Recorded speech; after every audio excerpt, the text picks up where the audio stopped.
On January 29th, our family suffered a major setback.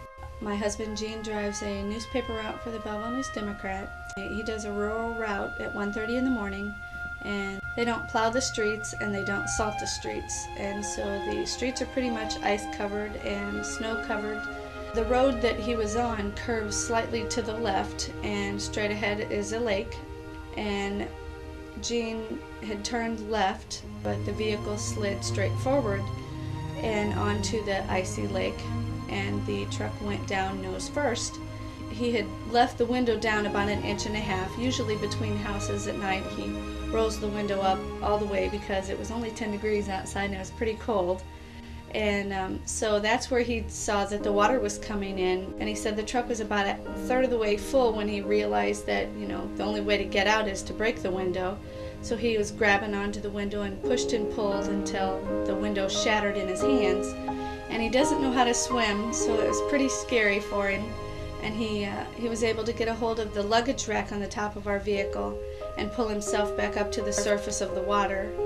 And he jumped from the back of the truck over to where the thick ice had ended and was able to pull himself onto the ice and out of the icy water. And he walked back over to the edge of where the lake started and back up onto the street that he had slid off of, and went about 100 feet over to a house where he delivers a newspaper.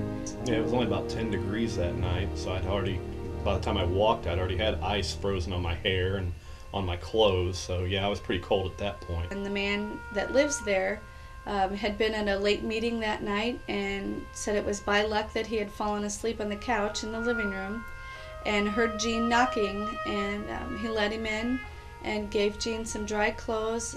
It was just a really scary thing to get this call at 3 o'clock in the morning, and me being at home with our kids, I have no idea what I'm supposed to do.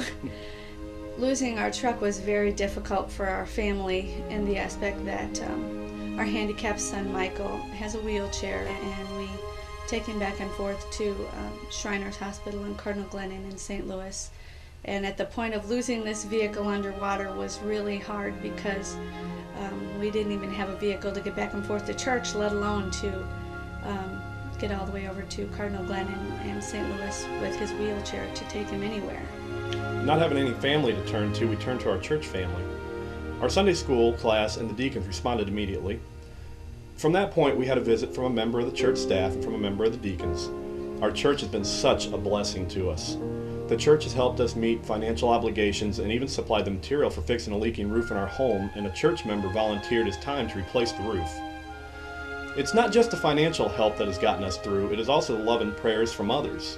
At a time when you can't find the words, it's a comfort knowing that others are bringing your cares before the Lord on your behalf. Several members of the church picked us up so we were able to attend church, and many families offer their vehicles for our use. If not for our church family, we would have never made it through such a difficult time. To our church, we would like to express our deep appreciation for all that you've done for us and our family. Thank you. Thank you.